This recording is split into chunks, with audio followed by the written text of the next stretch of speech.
Good afternoon and welcome to Conversations on Showing Up for Kids. My name is Tim Markle. I'm the director of the Southern Regional Center for Children and Youth with Special Health Care Needs. We cover 14 counties in southern and southwest Wisconsin, and Conversations is here to give space to questions that families might have or the questions that I might have.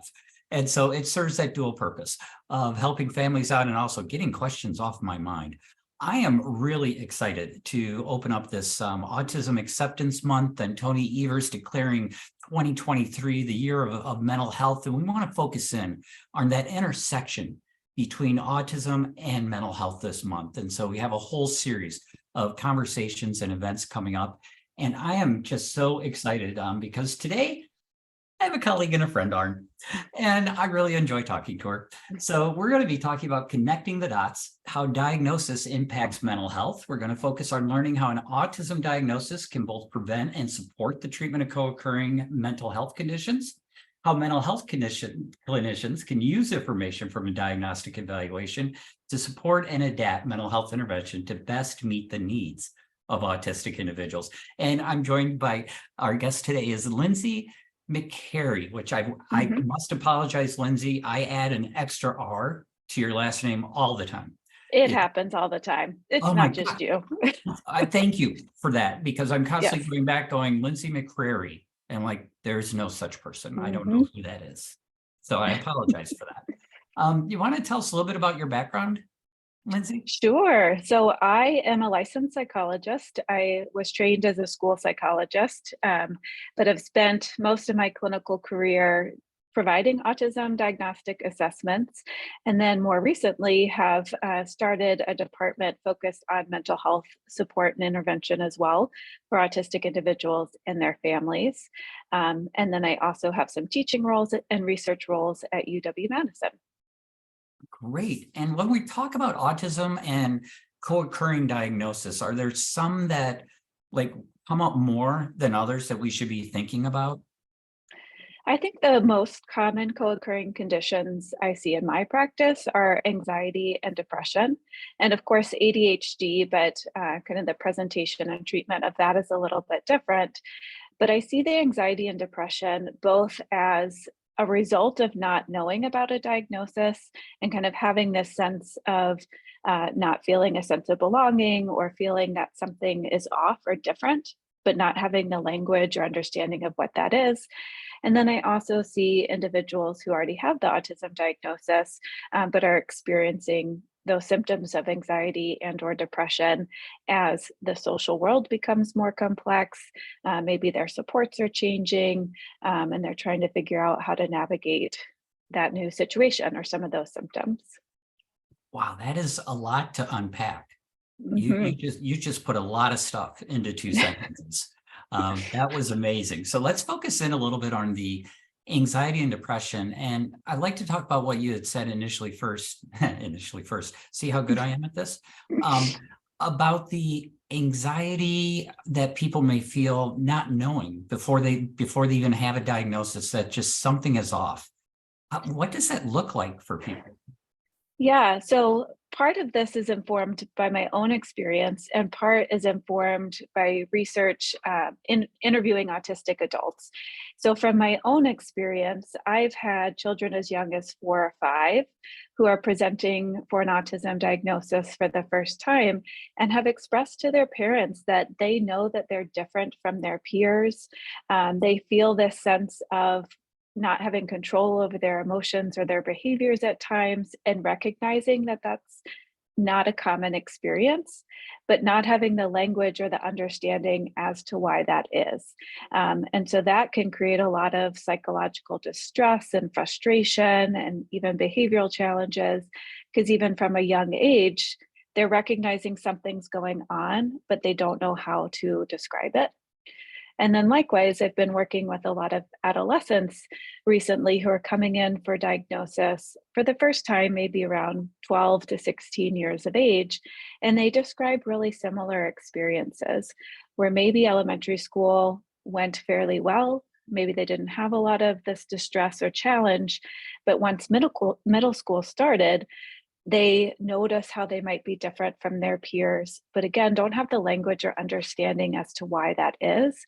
And for some individuals, they're expressing like this internalized shame almost of something must be wrong with me, rather than understanding that it's a neurological difference and there are ways to provide supports. And so we can see that distress present later as that anxiety or often feelings of depression. And then there has been more recent research talking with autistic adults who have that diagnosis and are reflecting back, and there's them sharing similar experiences that for not always, but sometimes once they've learned of that diagnosis, so many other experiences made more sense and they could reconcile some of their feelings and emotions that might have been more challenging in the context of this autism diagnosis. So again, that's not everyone's experience, but I think many times it can be useful to have that lens in understanding behavior and interaction. So we're like many years into this autism as known, acceptable. It's part of the Wisconsin Department of Public Instruction educational assessments. Do you have ideas from the people you've talked to about why are we having people being diagnosed as adolescents and adults when we now have these years of experience going on? I have lots of thoughts about that. I think despite the fact that we have much more awareness and discussion of autism and the autism presentation and symptoms and behavior, I think for many people who work with children, they don't have that level of training or specialization. So if we think about pediatricians, they have one very small rotation related to autism. If we think about teachers or psychologists even, they may have a lecture, maybe a class on autism if they're lucky, but that's not a main part of curricula. And when we think about increasing prevalence of now 1 in 36 individuals, autism is no longer a low incidence condition. So I think that training component experience is really valuable, and having the opportunity to meet many autistic individuals, I also think is really important. I hear all the time, like, well, a child makes eye contact, they don't have autism, or, they're able to get along, they're interested in social relationships, they don't have autism. And we know that that's not true, that there might be more to that picture. But I think that education and training is really hard to disseminate widely. Yeah, that's with my son. It was, well, Mhm, he's just really nice and he gets along with his classmates. So therefore, mhm, not autism. It's like, right. I think there might be more. Mhm, And so now my son's 25, and you had mentioned the changing social landscape. Can you talk a little bit more about this changing social landscape that these adolescents and adults, and why is that challenging for someone with autism? Well, we know a lot more now about the idea of masking and camouflaging. So, for some autistic individuals, they are perceptive enough to be able to understand what's expected of them in social situations. And so are able to mimic or repeat what they're seeing to be able to fit into those environments. And that's much easier to do in settings like elementary school, where there's a lot more structure throughout the school day. There are more rules, more clear expectations. So it's easier to kind of fit in that regard. And the nature of social relationships at that point in development is not as complex. Like we're running around on the playground, we're engaging in some imaginary play, things that are a little bit easier to mimic. But as we get to middle school and just developmentally, our social relationships become more nuanced, more complex. We have more of that like relational bullying, those types of behaviors. Those are much harder to mimic.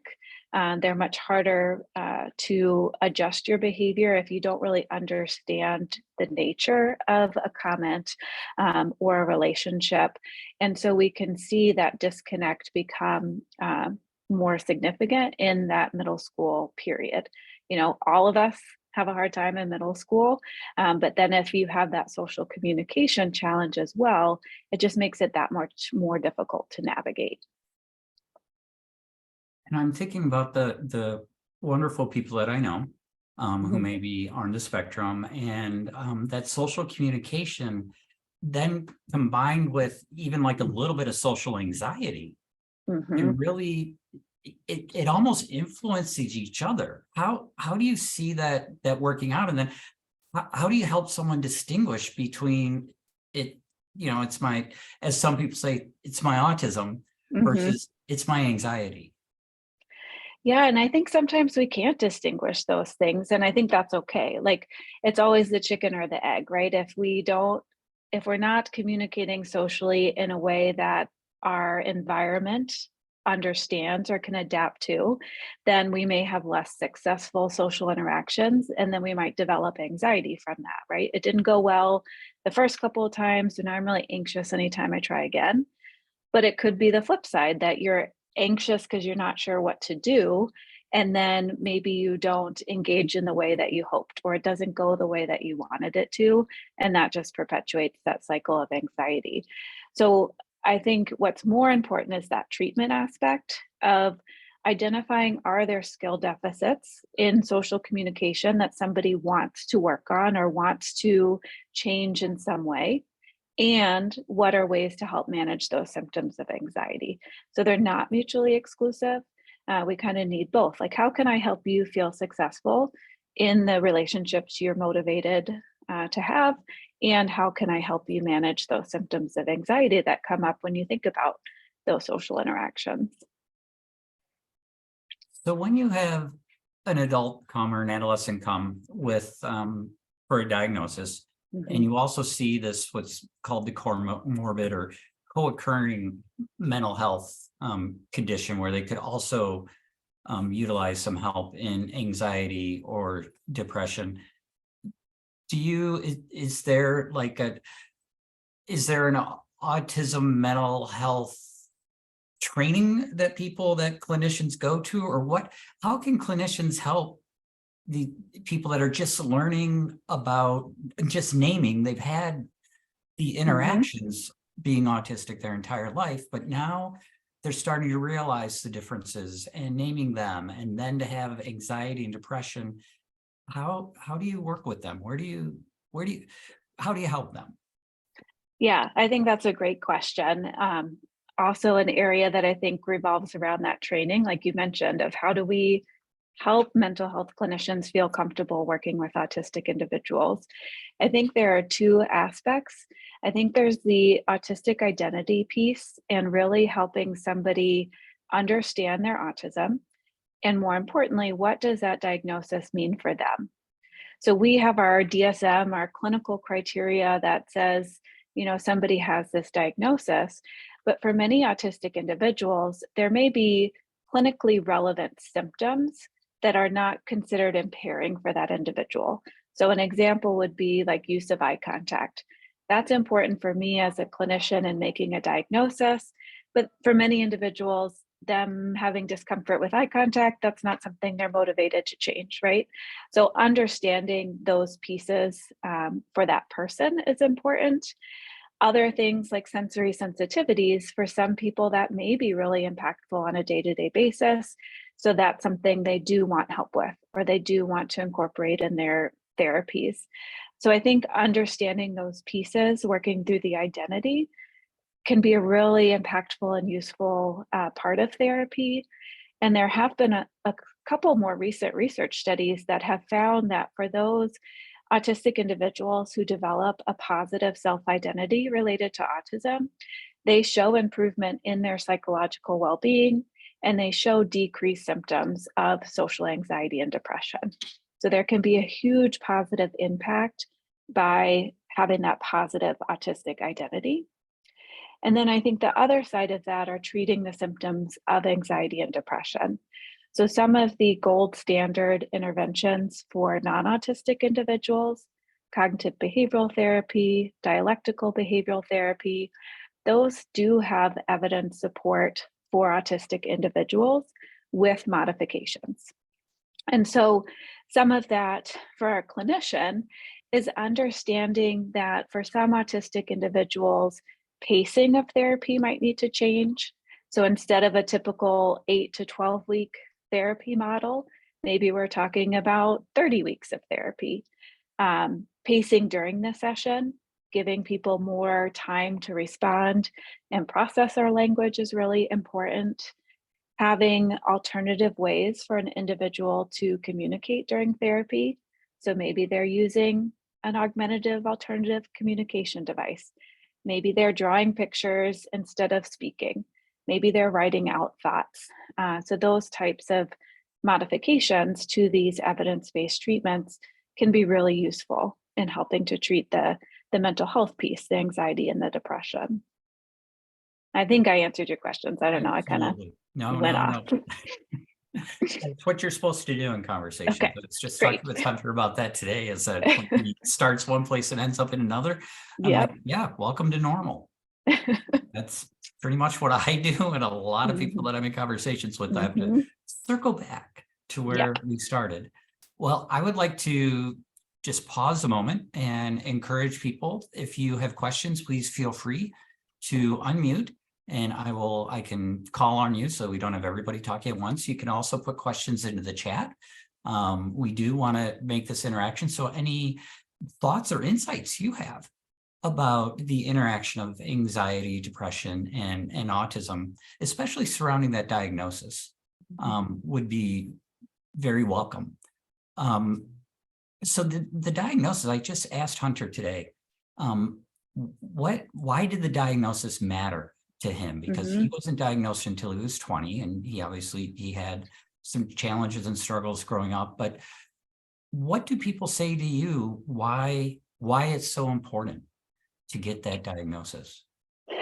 I think I've kind of experienced the range. I think for some individuals, it's the sense of relief and understanding, almost like taking the blame, for lack of a better word, of difficulties off themselves and onto this diagnosis. Like, this makes sense, right? Like, this is hard for me because my brain is different.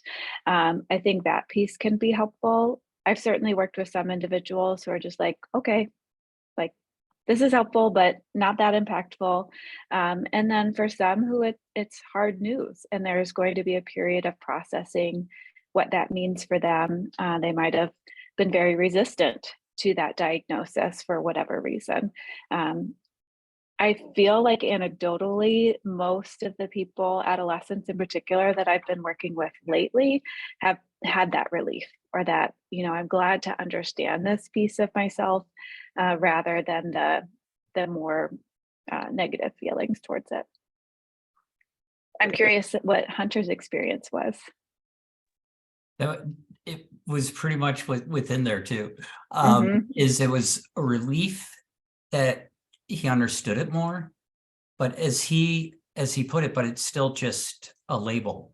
And what he likes to say is that labels don't define me, I define me. And so, as relief as it was that it was something that he could identify, he's like, but it's not going to change who I am. This is who I am, and I'm going to decide that for myself. I'm like, cool, you go, kid. That's a great perspective. Yeah, my 25-year-old kid. Yeah, go kid. We do have a question in the chat. Can you distinguish the threshold between being a neurodivergent individual and meeting criteria for an autism diagnosis? And then the second part is, what's the best route for adolescents, adults who are trying to rule out autism or seeking a diagnosis? So we know there's been a lot of neurodivergence is a newer term in our lexicon, but just trying to get to that thought that not all what we consider to be, okay, this is now Tim's opinion. Welcome to the non-scientific part of conversations. Is we seem to have decided that the median, if we shoved all the brains together, then normal is within, this is what a normal brain would look like. It's within these acceptable things, and anything outside of that is abnormal. or as we're now calling neurodivergent, is the brain doesn't act the way exactly we think the brain should act. My personal thought is there's no brain that works exactly like that. That's we're just put everything together and called it normal. But how do you respond to the question about a threshold between neurodivergent individuals and then the criteria for an autism diagnosis?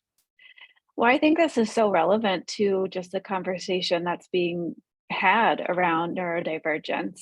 And so, neurodivergent individual often refers to somebody with one of several different diagnoses. So, autism is one of them, individuals with ADHD, anxiety, trauma, learning disabilities, kind of all those fall under this idea of neurodivergence. And then there's a group of individuals who don't have a formal clinical diagnosis, but identify as being neurodivergent.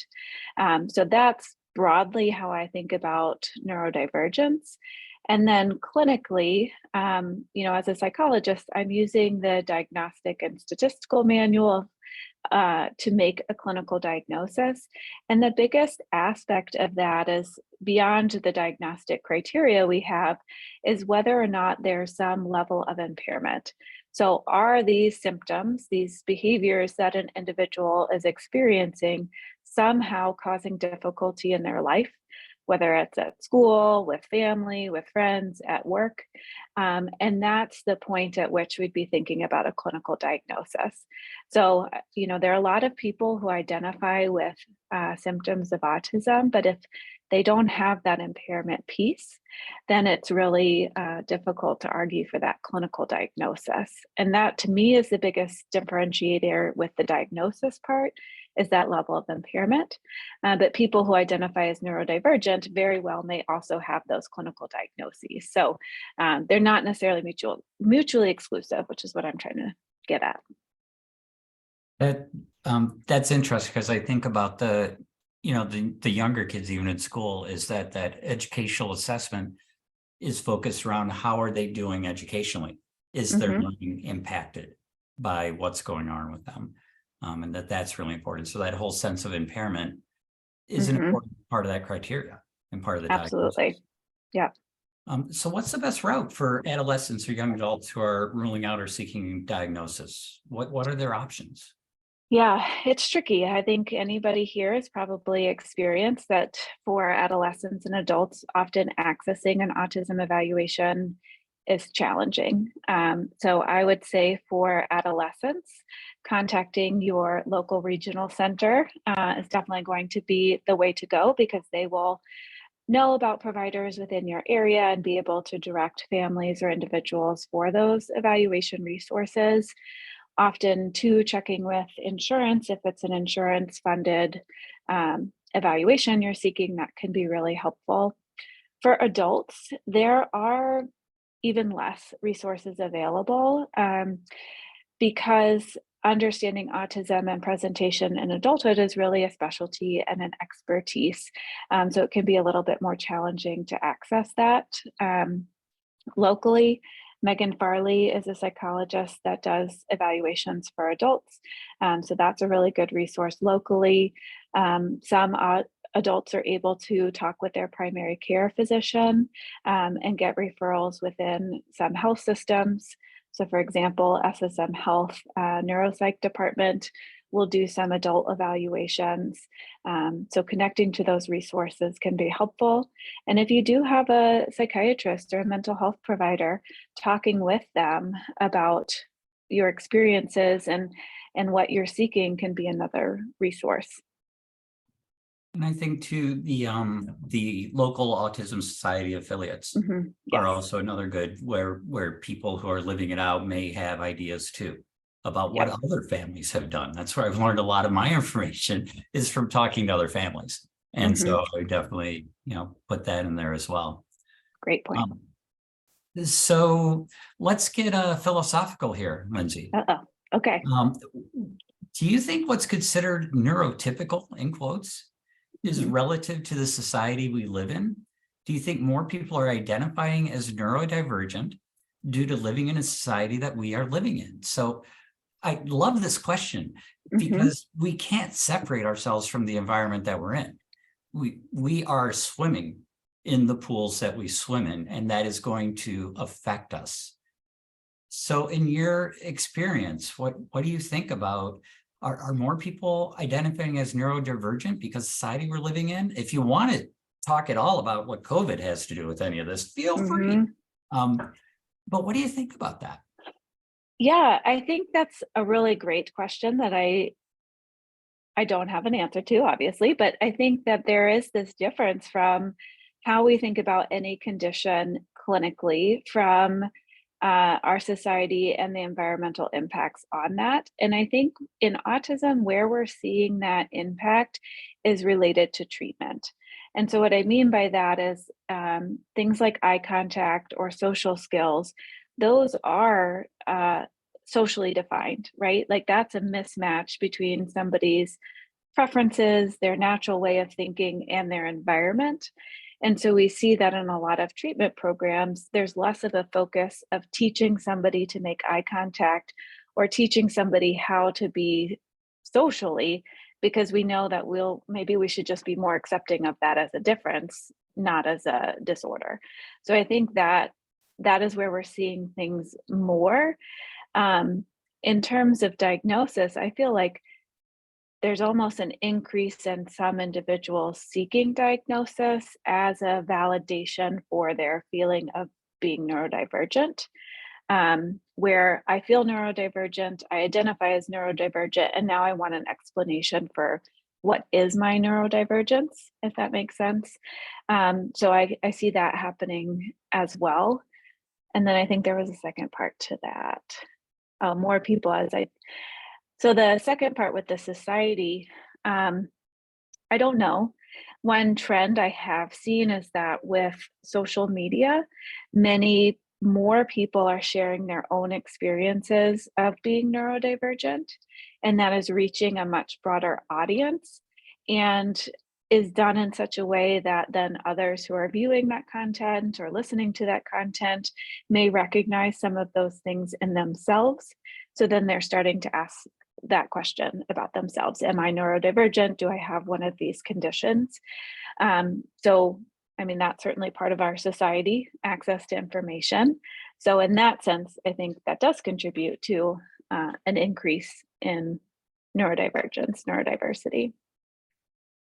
And it kind of makes me think of something that you said back at the beginning about the sense of belonging and how important that I am a part of a group, that I am part of, there's other people like me out there.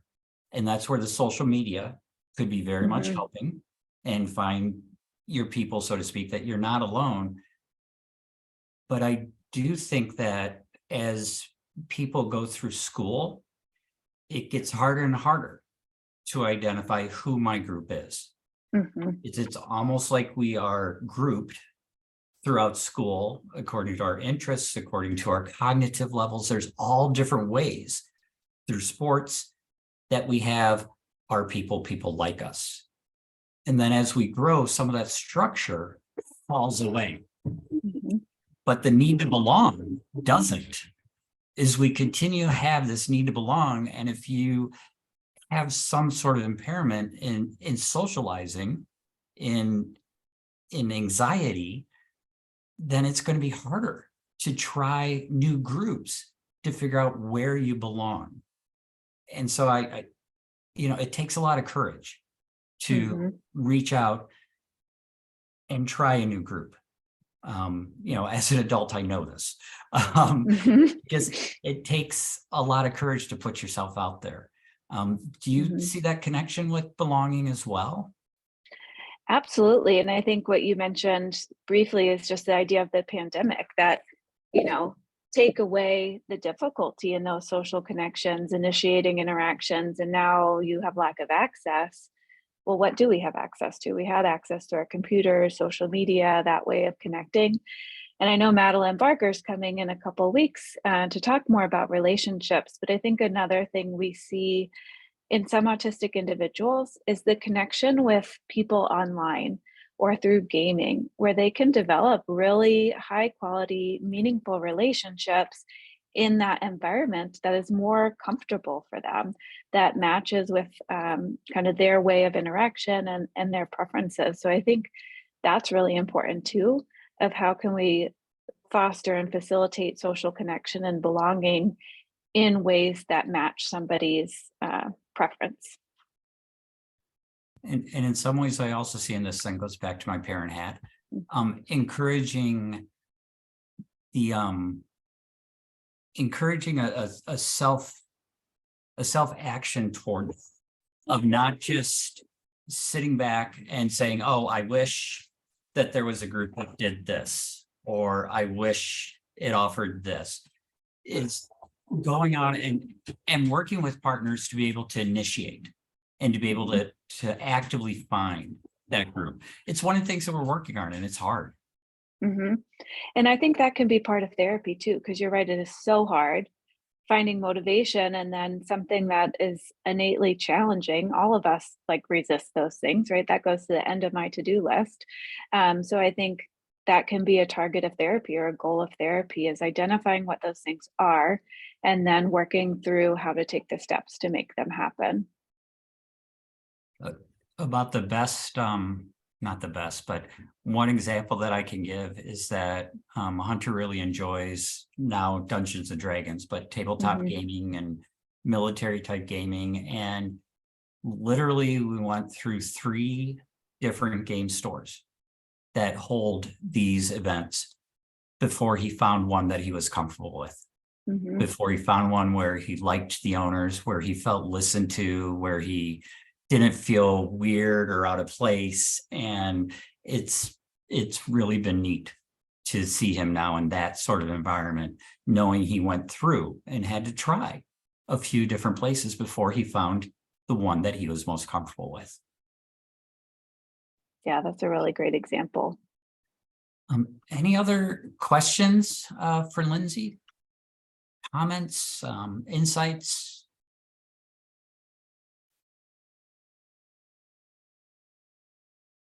Just give it a couple of seconds here. I mean, I, of course, could continue on forever and ever, but that is probably unnecessary, as we have a whole month worth of stuff to talk about. Right. Well, one additional thing yes. I can share, though, while people might be thinking about questions, is other parts of the diagnostic evaluation that I think can be helpful are understanding like other developmental areas. So IQ tests have their benefits and they absolutely have their challenges. Where I think those can be helpful is if somebody does have learning differences or learning delays, that can influence therapy and pacing of therapy, and maybe the addition of visual supports or a parent or caregiver facilitating therapy. Sometimes I'll hear mental health clinicians feel like they can't work with somebody because of developmental delays. And it certainly adds a new challenge to the way our therapeutic process works. But there are ways to make modifications, but we have to know that that's the case for an individual. So I think referencing those diagnostic reports can be useful to kind of see where somebody's learning levels are. And then when I mentioned like that impairment, another way we look at that is adaptive functioning. So what is somebody able to do for themselves on a day-to-day basis? And we know for many individuals with mental health conditions broadly, they have delays in those adaptive behaviors, not because they're not able to shower independently, but because their mental health condition is impacting them carrying out that routine for whatever reason, or maybe the sensory sensitivities are getting in the way of some of those things. So I think understanding that profile can be helpful in goal setting and working with an individual to say, okay, what are these areas that you're motivated to make change in, and then how can we work toward that? So that diagnostic report, that evaluation, can give some baseline information for that as well.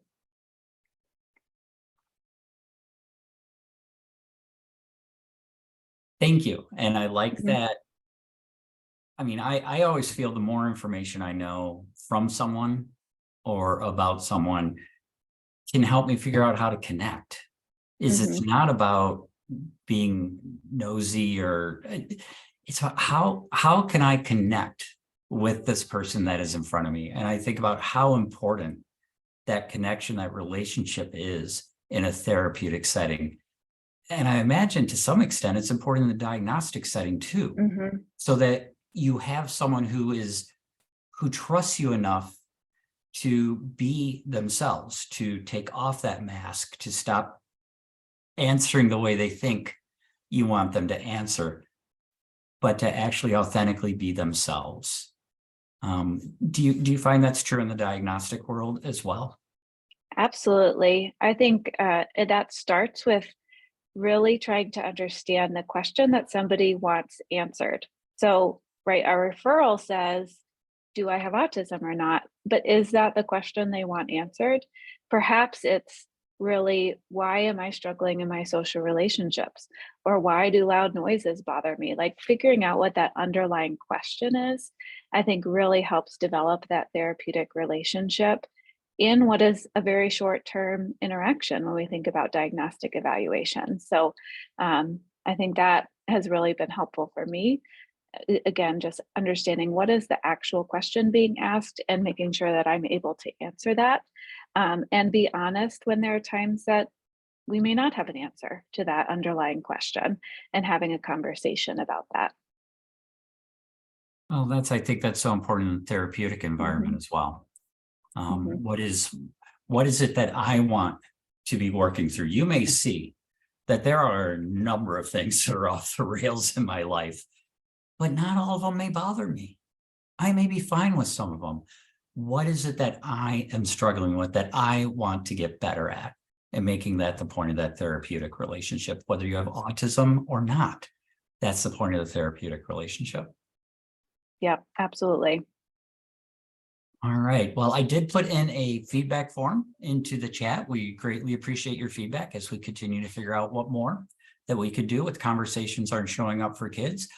So Lindsay, I'll give you one chance here. If there's anything else that you would like to say or sum up the interaction of diagnosis and comorbid conditions, one last wisdom.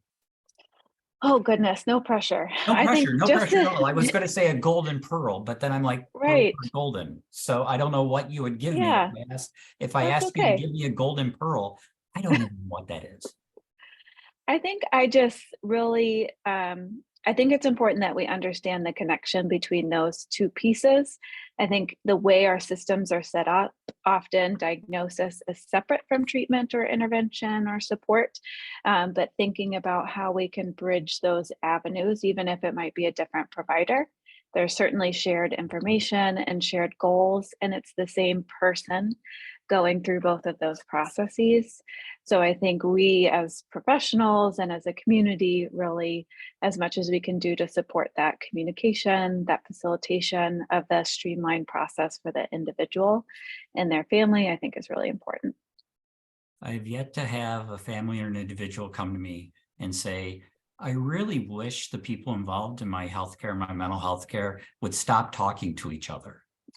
Right. I haven't had anybody ever say that to me. Nope, never. So that increased communication can be really important because it's centered on that person, and we want to Yep. remain person-centered. Mhm. Well, Lindsay, thank you so very much. I greatly appreciate it. Thank you all for being here. I would tell you what's coming up next, but it's tentative and I haven't confirmed it yet, so I'm not going to tease it out, but hopefully we'll be doing something on the 11th or the 12th. Y'all are on the list, I think, so you'll get spammed this Friday as well as next Monday from me. Lindsay, thank you so much, and I hope Thank you, Tim. everybody else have a great afternoon. Thank you.